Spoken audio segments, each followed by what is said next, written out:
சேர்ந்து கோயம்புத்தூர் மக்களை உங்களை பார்க்கறதுல ரொம்ப சந்தோஷம். வாங்க. And we have அவங்களோட சேர்ந்து ஆந்திரால இருந்து நமக்காக ஒரு தமிழ் ஒரு புது ஹீரோயின் வந்து கிடைச்சிருக்காங்க. சாமி மேக்னா இங்க வந்து இருக்காங்க. Hearty welcome. லவ்வருக்கு வந்து நான் கோயம்புத்தூர்ல பிரஸ் மீட் ஒன்று வச்சிருந்தோம். அதுக்கப்புறம் நான் உங்களுக்கு கிட்டத்தட்ட 1 year ஆச்சு. இப்போதான் மீட் போன ஜான்வரி வந்தேன். இப்போ இந்த ஜான்வரி வந்ததுல இங்க எல்லாரும் மீட் பண்ணதுல ரொம்ப பெரிய சந்தோஷம். ஸோ குடும்பஸ்தன் அப்படிங்கிற படம் வந்துல சார் சொன்ன மாதிரி தான் இது எல்லா வீட்லயுமே தினசரி நடக்கிற ஒரு நிறைய சம்பவங்களோட தொகுப்பு தான் இந்த படம். எனக்கு இந்த கதையை வந்து சொன்ன விதம் எனக்கு ரொம்ப பிடிச்சிருந்தது. இன்னைக்கு தேதிக்கு அவங்க வந்து ஒரு சாகசம் இருக்கிற ஃபிலிம், ஒரு அட்வென்ச்சரஸ் ஃபிலிம் எடுக்கணும் அப்படின்னு சொல்லி தான் ஸ்டார்ட் பண்ணியிருக்காங்க எழுதுறத. ஸோ என்ன அட்வென்ச்சரை பத்தி எழுதலாம், மலை ஏறது பத்தி எழுதலாமா, நடுக்கடலை நீந்துறதை பத்தி எடுக்கலாமா அப்படின்னு சொல்லி யோசிக்கும் போது இன்னைக்கு தேதிக்கு ஒரு குடும்பம் நடத்துறதே பெரிய சாகசம் தான், அதை பத்தி எழுதலாம் அப்படிங்கிற மாதிரி இந்த கதையை எழுதி பிடிச்சிருந்தாங்க. நான் அதோடைய பிச்சிங்கே எனக்கு ரொம்ப பிடிச்சிருந்தது. ஸோ அதனாலதான் இந்த படத்தை நான் எடுத்து பண்ணணும்னு ரொம்ப ஆசைப்பட்டேன். அண்ட் நான் வந்து இந்த படத்துல நடிச்ச நடிகர்கள் எல்லாருமே வந்து சின்ஸ் அவங்க வந்து நக்சலைட் ஸ்கீம்ல கிட்டத்தட்ட ஒரு 10 வருஷமா 8 வருஷமா வந்து அவங்க டெய்லி கிட்டத்தட்ட வாரம் ட்ரெயின் ஆகிட்டே இருந்திருக்காங்க. ஸோ எனக்கு தான் வந்து இந்த மிங்கிள் ஆகுறதுக்கு எனக்கு ரொம்ப எனக்கு ஸ்லாங்கோ இல்லை பிஹேவியரோ எனக்கு தெரியல. பட் ஆனால் அவங்க பொறுமை காத்து எனக்காக வந்து நிறைய விஷயங்களை வந்து இல்லை இது இப்படி வராதுன்னு சொல்லி கொஞ்சம் கொஞ்சமா எக்ஸ்பிளைன் பண்ணி இந்த பெர்ஃபார்மன்ஸ் வந்து கிட்டத்தட்ட ஒரு பெரிய டீம் எஃபர்ட் தான். ஸோ எனக்கு பெரிய சந்தோஷம் இந்த படம் வந்து நாங்கள் நினைச்ச மாதிரி இன்டென்ட் பண்ண மாதிரி வந்ததுல. அண்ட் ஆல்சோ இந்த படத்தை ஒர்க் பண்ண நிறைய பேருடைய ஒர்க்குக்கு நான் முன்னாடியே ஃபேனாக இருந்திருக்கேன். நான் இவரோட டைலாக்ஸ் அடிக்கடி நான் அப்படி சொல்றீங்களான்ற ஒரு டைலாக் சொல்லியிருப்பாரு. அதை வந்து நான் அடிக்கடி நினைச்சு சிரிச்சது வந்து நான் என் ஃப்ரெண்ட்ஸ் கிட்டே பேசிட்டே இருப்பேன் அதை பற்றி. அப்புறம் சார் பற்றி சொல்லணும். சார் வந்து ஜென்ரலாகவே பொதுவாக நான் இங்கே நக்சலைட்ஸ் டீம்ல அவர் எப்படி பார்க்குறாங்கன்னா ஒரு பெரிய மென்டார் போல. ஆக்சுவலாக அதுக்கு எந்த வகையிலுமே அவருடைய கிட்டத்தட்ட ஒரு பெரிய சுரங்கம். அவரு அவ்வளோ நல்ல விஷயங்களை உள்ள வச்சிருந்து எல்லாருக்கும் அந்த நல்ல விஷயங்களை கொடுத்துக்கிட்டே இருக்காரு. இந்த படம் பண்ணதுல நிறைய கொஞ்சம் நல்ல விஷயம் நடந்திருக்குன்னா அதுல இவருடைய பழக்கம் எனக்கு கிடைச்சதும் மிக முக்கியமானது. இவரு ஜென்சன் மாதிரியான, முத்துமல் மாதிரியான, வினோத் சார் மாதிரியான பீப்புள் எல்லாம் நான் பார்த்ததே எனக்கு பெரிய சந்தோஷம்.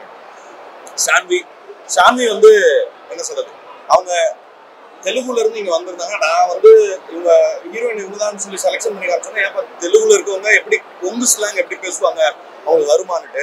பட் ஆனா அவங்க வந்து ரொம்ப அமேஸ் பண்ணாங்க. எஃபர்ட்லெஸ்ஸா அவங்க பெர்ஃபார்ம் பண்ணக்கூடிய ஆர்டிஸ்ட். இன்னொன்னு அவங்க டெடிகேஷன் வந்து அவங்க ஷூட்டிங் அடுத்த நாளுக்கு வராங்கன்னா முந்தின நாளே எல்லா டைலாகும் தரோவா இது பண்ணிட்டு வருவாங்க. சார் சொன்ன மாதிரி தான் ஒரு டேக் 2 டேக் மேல அவங்க போனதே கிடையாது. ஸோ அவங்களோட டெடிகேஷனுக்கும் என்னோட வாழ்த்துக்கள். ஸோ படத்தை பத்தின ஓவர் வியூ இவ்வளவுதான். இவ்வளவுதான் இப்போதைக்கு என் மைண்ட்ல வருது.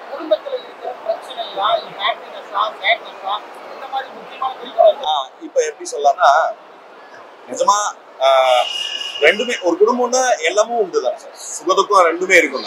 பட் ஆனா அத ரொம்ப சோகமான பூச்சி இல்லாம பயங்கர சிரிக்க சந்தோஷமா, இப்ப போஸ்டர்ஸ் எல்லாம் பார்க்கும்போது அதுல ஒரு தொனி தெரியல, பயங்கர சந்தோஷமா காமெடியா அப்படியான ஒரு அப்ரோச் தான். ரொம்ப பிடிக்கிற மாதிரி ஜனரஞ்சகமா ஃபன்னியான ஃபில்மா தான்.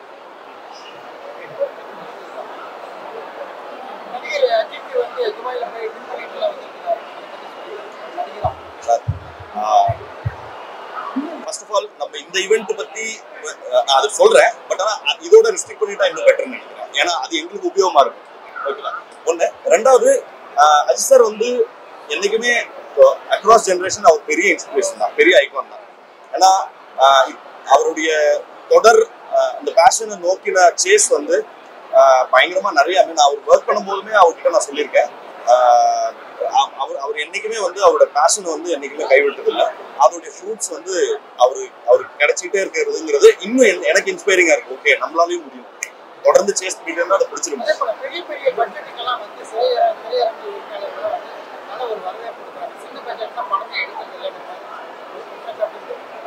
எனக்கு தெரியல சார். ஏன் சொல்றேன்னா ஃபர்ஸ்ட் ஆஃப் ஆல் எனக்கு வந்து திரைமறைவுல என்ன இருக்குன்றதுக்கான இது இல்லை. பட் ஆனா அப்படி இருந்திருந்தா என்ன மாதிரி ஒரு சின்ன ஆக்டர்லாம் வந்து இன்னத்துக்கு வந்திருக்கும், 2 பேட்டியும் நடந்திருக்காது. ஆதரவு இருக்கதான் செய்யுது. ப்ராப்ளம் கிரியேட் ஆகுதா? அதான் சார், அது பெரியவங்க அவங்க பேசி முடிவெடுத்துக்குவாங்கன்னு நினைக்கிறேன். நான் அதை பத்தி கருத்து சொல்லி எதுவுமே நடக்க போகுது. ஸோ ஒரே ஒரு ரிக்வெஸ்ட் மட்டும், இந்த படத்துக்கான இதுவா இருந்ததுன்னா எங்களுக்கு உபயோகமா இருக்கும். அது மட்டும் கொஞ்சம் ஹெல்ப் பண்ணுங்க சார். சார் இன்னும் பேர் வைக்கல, ஒரு ரெண்டு படம் சைன் பண்ணி வச்சிருக்கேன்.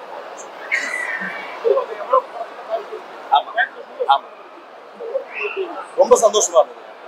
கோயம்புத்தூர் மக்கள் எல்லாருமே பயங்கர சப்போர்ட்டிவ், நாங்க நிறைய ஸ்ட்ரீட்ஸ்ல நிறைய இடங்கள்ல வந்து நாங்க ஷூட் பண்ணிருக்கோம். அவங்க வந்து அதை புரிஞ்சுக்கிட்டு இந்த சைடு வரக்கூடாதா அப்படின்னு சொல்லி எங்களுக்காக பயங்கரமா சப்போர்ட் பண்ணிருக்கோம். என் பேர் சாந்தி மேக்னா.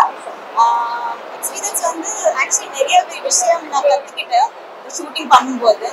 நிறைய கிரேட் ஆக்டர்ஸ் கிட்ட நான் நடித்தேன். அதனால எனக்கு ரொம்ப சந்தோஷமா இருக்கு. இந்த கோயம்புத்தூர்ல ஃபர்ஸ்ட் டைம் ஆக்சுவலி. இன்னும் குடும்பஸ்தன் வந்து ஆக்சுவலி இந்த ஸ்டோரி நம்ம எல்லா வீட்டில் நடந்த ஸ்டோரி. அதனால நம்மளுக்கு ஒரு ரிலேட்டிவிலிட்டி இன்னும் ஃபன் இன்னும் எமோஷன் அதிகமாக இருக்கு.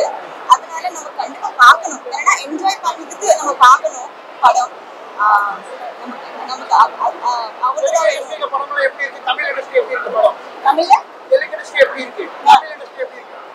சேம் இருக்கு. ஆக்சுவலி இது முதல் படம்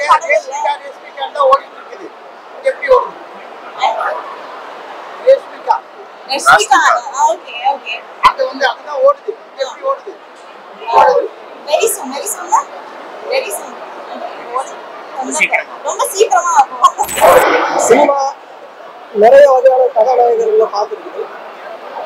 ஒரு சராசரி குடும்பஸ்தனை ஒரு கதாநாயகனா காமிக்கணும் அப்படின்னு சொல்லி நாங்கள் விரும்பணும். ஏன்னா ஒரு சராசரியான குடும்பஸ்தன் என்பது அது ஒரு ஆணா இருக்கலாம் பெண்ணா இருக்கலாம், குடும்பத்தினுடைய எல்லா சுமைகளையும் தாங்கி ஆனால் அந்த குடும்பம் சந்தோஷமா இருக்கணுங்கிறதுக்காக பகல் பார்க்காம ஆண்களும் பெண்களும் உழைச்சிக்கிட்டே இருக்காங்க. அவங்க ஹீரோஸ் அப்படிங்கிறத ரொம்ப சந்தோஷமா ஹாப்பியா எல்லா குடும்பங்களும் சேர்ந்து பார்த்து என்ஜாய் பண்ணி செலிப்ரேட் பண்ற வகையில உருவாக்கப்பட்டிருக்கிறது தான் குடும்பஸ்தன் படம். இப்ப இந்த குடும்பஸ்தன் படம் நடிக்கிறீங்க, மத்திய மாநில அரசுகளோட திட்டங்களை ஒருத்தமா சேர்றது கிடையாது, பணம் ரொம்ப கம்மியா வருது, இதனாலதான் குடும்பத்திலே பிரச்சனை வருது. அதை டார்கெட் பண்ணி ஏதாவது இருக்கு? அரசாங்கங்களை டார்கெட் பண்றது இந்த படத்தோட நோக்கம் இல்லை. ஒரு சராசரி குடும்பஸ்தன் என்பவன் அவன் அளவுல என்னென்ன பிரச்சனைகளை சந்திக்கிறான். இப்போ தீபாவளிக்கு கடன் வாங்கியாவது குழந்தைங்களுக்கு பட்டு துணியை எடுத்து கொடுத்து பட்டாசு வாங்கி பலகாரம் சாப்பிட்டு செலிப்ரேட் பண்றாங்க. அப்போ ரெண்டு மூடு இருக்கு அவங்ககிட்ட. கடன் வாங்கியிருக்கான், குடும்பத்தோட எனக்கு சந்தோஷமாவும் இருக்கும். அந்த உணர்வை எப்படி நம்ம புரிஞ்சுக்கிறது? ஸோ அந்த மாதிரியான கைத்து மேல நடக்கிற மாதிரியான விஷயங்கள் தான் இந்த படம் டீல் பண்ணுது. காரணமே பணமா தான் வருது. பணம் இல்லைன்னா ஒன்றுமே பண்ண முடியாது. அது வந்து நம்ம பார்க்குற மாநில அரசாங்கம் மத்திய அரசாங்கம் அவங்களோட டார்கெட் வருது. அதே நிறைய டார்கெட் இல்ல சார், இந்த படம் அரசியல் பேசல. ஆனா கடந்த ஒரு 30 ஆண்டு காலமா இந்த சமூகத்துல ஒரு பெரிய சேஞ்ச் இருக்கு. எக்கனாமிக் சேஞ்ச் இருக்கு, எக்கனாமிக் பாலிசியில சேஞ்ச் இருக்கு. அந்த எக்கனாமிக் பாலிசியில வந்த சேஞ்ச்னால என்ன நடந்திருக்குன்னா, ஒரு நிரந்தரமான விஷயங்கிறது இல்லை, எல்லாமே தற்காலிகமா மாறி இருக்கு. அன்சர்டனிட்டிங்கிறது இருக்கு.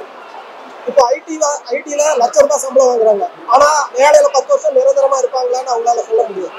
இந்த அன்சர்டனிட்டிங்கிறது நம்மளுடைய வாழ்க்கையில எல்லா லேயருக்குள்ளேயும் வந்திருக்கு.